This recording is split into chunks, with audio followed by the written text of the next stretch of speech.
The alarm clock buzzed at 4:30 a.m., slicing through the silence of the small apartment in Queens. Maya Rodriguez groaned, her body still aching from yesterday's double shift at the diner. She reached over to silence the persistent beeping, careful not to wake her mother, Rosa, who was curled up on the couch in the living room. Their one-bedroom apartment was cramped but clean. Rosa had always been obsessive about cleanliness, perhaps a side effect of spending 20 years cleaning other people's homes. The walls were decorated with family photos and Maya's old-school certificates, yellowing at the edges but still proudly displayed. Maya dragged herself out of bed and stumbled to the bathroom. At 23, she should have been finishing college, maybe starting a career. Instead, she was balancing 2 jobs to help her mother make ends meet. Rosa's arthritis had gotten worse over the past year, making it harder for her to keep up with her demanding cleaning schedule for Manhattan's elite families. In the kitchen, Maya found her mother already awake, preparing lunch boxes for them both. "Mom, you should be resting. Your hands were bothering you last night." Rosa smiled, that warm, tired smile Maya had known her whole life. "My hands work better when they're busy, Mija. Besides, you think I'm going to let you go to work without a proper meal?" Maya kissed her mother's cheek and grabbed the coffee pot. The bitter liquid was the only thing that made these early mornings bearable. She had exactly 45 minutes before she needed to catch the subway to Manhattan, where she worked as a server at Morningside Diner, a greasy spoon that catered to Columbia University students and local workers. The commute was brutal. Packed subway cars, the smell of too many bodies pressed together, the constant delays. Maya used the time to study from a worn textbook she'd bought secondhand. She'd dropped out of community college 2 years ago when Rosa had that bad fall, but she still dreamed of going back someday. Maybe nursing school, maybe business administration. Anything to lift them out of this endless cycle of paycheck to paycheck. At the diner, the morning rush was already in full swing by the time Maya clocked in at 6 a.m. Her manager, Dennis, barely looked up from the grill. "You're late. I'm 3 minutes early, Dennis." He grunted, flipping pancakes with practiced efficiency. Maya tied on her apron and grabbed her order pad, plastering on the smile she'd perfected over 3 years of service work. The smile that said she was happy to be there, grateful for your tip, unbothered by rude comments or wandering hands. The hours blurred together. Coffee refills, scrambled eggs, toast with butter on the side, no butter on the side, gluten-free options they didn't actually have, complaints about wait times, the occasional generous tipper who made the whole morning worthwhile. During her break, Maya checked her phone. 3 missed calls from her mother. Her heart jumped. "Mom? What's wrong?" Rosa's voice was strained. "Mija, Mrs. Whitmore called. She's firing me. She said some jewelry went missing and she's blaming me. 20 years I've cleaned her house, never once took anything, and now this." Maya's blood ran cold. The Whitmores were Rosa's most important client, accounting for nearly 40% of her monthly income. "Did you tell her you didn't take anything?" "Of course I did. But she won't listen. She's telling other clients too, Maya. Mrs. Chun just called to cancel next week. What are we going to do?" Maya closed her eyes, fighting back tears. They were already behind on rent. The electricity bill was overdue. And now this. "We'll figure it out, Mom. Promise. I'll pick up more shifts.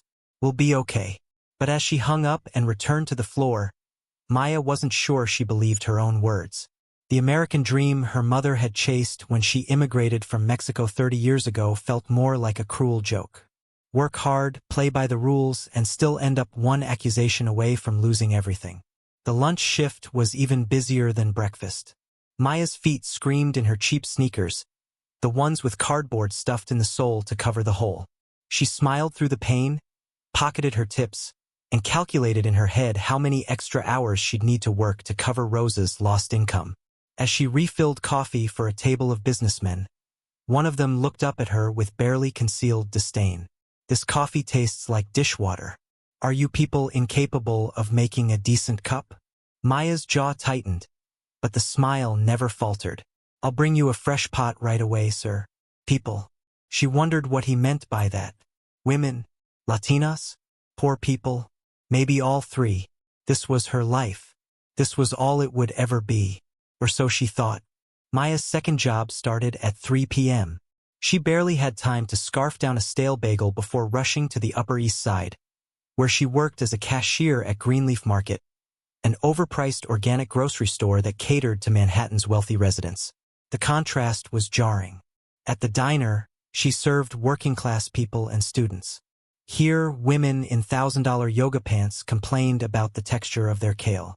Men in designer suits debated the origins of their fair trade coffee beans while spending more on lunch than Maya made in a day. Her manager, Patricia, was waiting with crossed arms when Maya arrived. "You're 7 minutes late, Maya. That's unacceptable. The train was delayed.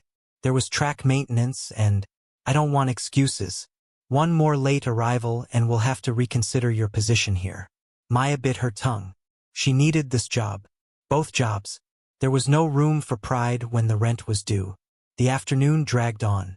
Scanning items, bagging groceries, smiling at people who looked through her like she was invisible. A woman snapped at her for putting the organic tomatoes in the same bag as the regular cucumbers.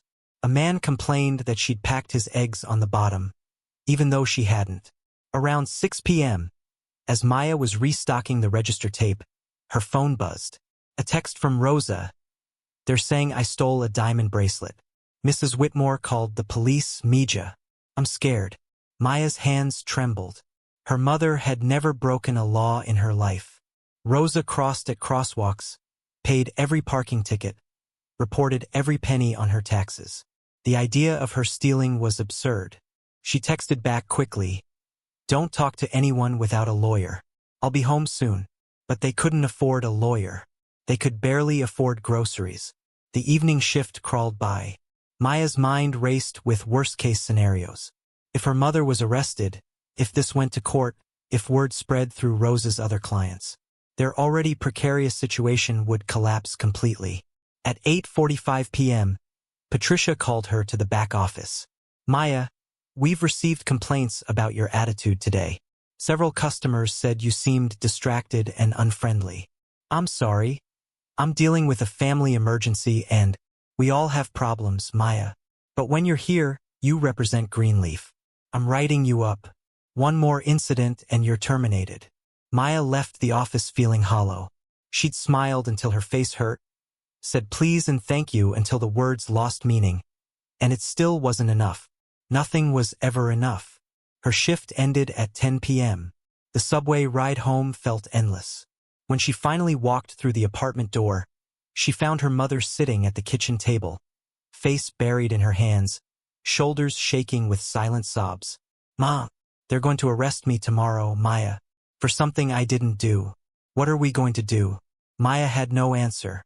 For the first time in her life, she had absolutely no idea how they were going to survive this. The next morning, Maya woke up with a plan. It wasn't a good plan, but it was something. She'd go to the Whitmore mansion herself and beg them to reconsider. Maybe if they saw her, heard her mother's story from someone who knew Rose's character, they'd drop the charges. She called in sick to the diner, ignoring Dennis's threats about firing her. Some things were more important than a job. The Whitmore estate in Greenwich, Connecticut was everything Maya had imagined and worse. A sprawling colonial mansion with manicured lawns, a circular driveway with a fountain, and an iron gate that screamed old money. Maya stood outside, gathering courage, when rain began to fall. She pressed the intercom button. "Deliveries go to the back entrance." A bored voice answered. "I'm not delivering anything. I'm Rosa Rodriguez's daughter. I need to speak with Mrs. Whitmore about—" The line went dead. Maya pressed again, and again. On the fourth attempt, security told her if she didn't leave, they'd call the police. Defeated, Maya turned away. The rain was coming down harder now, soaking through her thin jacket. She'd spent her last $20 on the train ticket here. The walk to the station was 2 miles. She was halfway there, shivering and crying, when a black Mercedes pulled up beside her. The window rolled down, revealing a woman in her early 50s with sharp features and perfectly styled silver hair. "You look like you're having the worst day of your life." Maya wiped her face, embarrassed. "I'm fine, just heading to the station. In this rain, don't be ridiculous. Get in." I don't accept rides from strangers. The woman laughed. Smart girl. I'm Catherine. And you're completely soaked. I'm heading to the station myself. Consider it a good deed for the day. Something in the woman's eyes seemed genuine. Maya was cold, exhausted, and out of options. She got in. The car was warm, the seats leather. Classical music played softly. Maya felt like a drowned rat leaving puddles on the expensive upholstery. So, Catherine said, pulling back onto the road, what brings someone so young to Greenwich on a Tuesday morning? The kindness in her voice broke something in Maya. The whole story poured out. Her mother, the false accusation, the Whitmores, the jobs, the impossible situation. She hadn't meant to say any of it, but once she started, she couldn't stop. Catherine listened without interrupting. When Maya finished, she was silent for a long moment. Your mother is Rosa Rodriguez? The woman who's been cleaning for the Whitmores? You know about it? I know Margaret Whitmore. We sit on several charity boards together. And I know she has a reputation for this sort of thing. Maya's heart sank. So you think my mom did it too? Catherine's expression hardened. I think Margaret Whitmore is a bully who's pulled this stunt before. Last year, she accused her gardener of stealing. Turned out her drunk son had pawned the items for gambling money. If you're moved by this story and hoping to see how it ends, take a moment to like this video and subscribe to the channel. Trust me, you won't want to miss what happens next. Catherine reached into her purse and pulled out a business card. Catherine Mitchell, CEO of Mitchell Hospitality Group. We own 43 hotels across the East Coast. Maya stared at the card, confused. I don't understand. Why are you telling me this? Because I need people like you and your mother. People with integrity. People who work hard and don't give up even when life kicks them down repeatedly. Catherine pulled into the train station parking lot but didn't stop. She kept driving. Where are we going? Back to the Whitmore house. If Margaret won't listen to you, she'll listen to me. 20 minutes later, they were back at the iron gates. This time, when Catherine pressed the intercom, the gates swung open immediately. Margaret Whitmore met them at the door, her smile freezing when she saw Maya. Catherine, what a lovely surprise. And you've brought help? Catherine's voice was ice. I've brought the daughter of the woman you're falsely accusing. We need to talk. Now. Inside the opulent foyer, Margaret's composure cracked. This is highly inappropriate, Catherine. The police are handling. Your son is handling his gambling debts by stealing from you, just like last time. But instead of dealing with Trevor's problems, you're destroying an innocent woman's life. Margaret's face went pale. How dare you? I dare because I'm tired of watching you ruin people. Trevor pawned your bracelet 3 days ago. I know because the pawn shop owner called me. He recognized the Whitmore family crest and thought I might know how to return it discreetly. Catherine pulled out her phone, showing photos of the bracelet and pawn receipt. Trevor Whitmore's signature was clearly visible. The color drained from Margaret's face. This is a family matter. It became Rosa Rodriguez's matter when you called the police on her. You have two choices, Margaret. Drop all charges immediately and pay Rosa for the distress you've caused. Or I'll make sure every charity board we share knows exactly what kind of person you are. The silence was deafening. Finally, Margaret spoke, her voice barely a whisper. I'll call my lawyer. The charges will be dropped by this afternoon. And the payment? $20,000. For her troubles. Maya gasped. $20,000 was more than her mother made in a year. Outside, back in the Mercedes, Maya couldn't stop shaking. I don't know how to thank you. Catherine started the car. Don't thank me yet. We're not done. I meant what I said in the car. I need people like you. My company is opening a new hotel in Manhattan next month. Executive training program.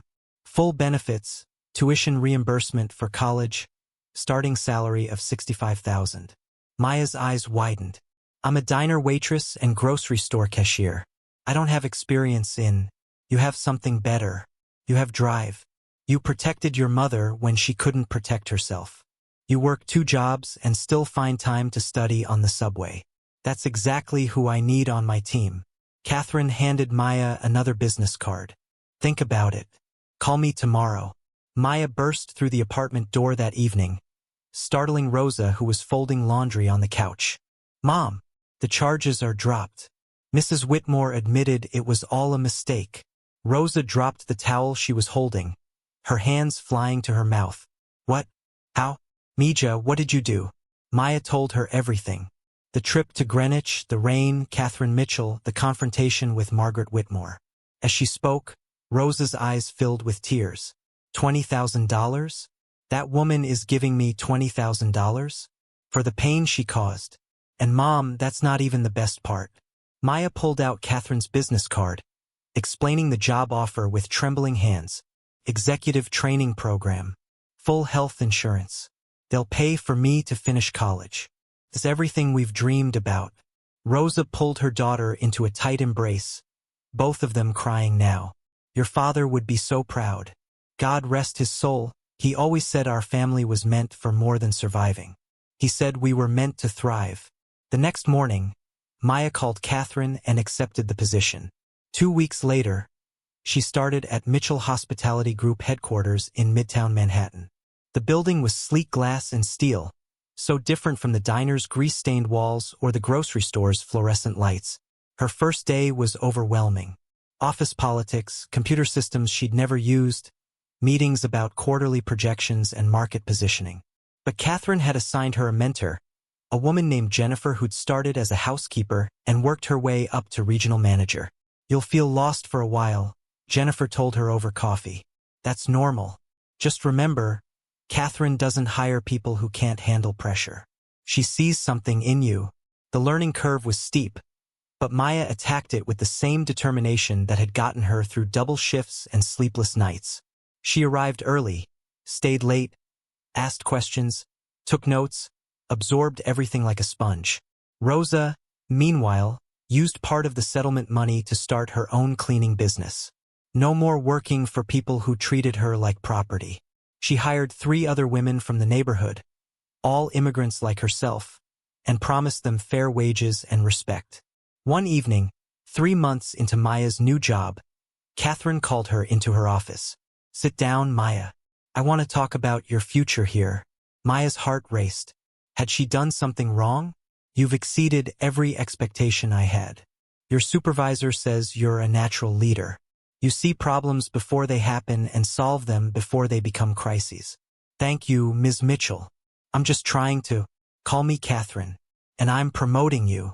Assistant Manager of Guest Services at our new Brooklyn location.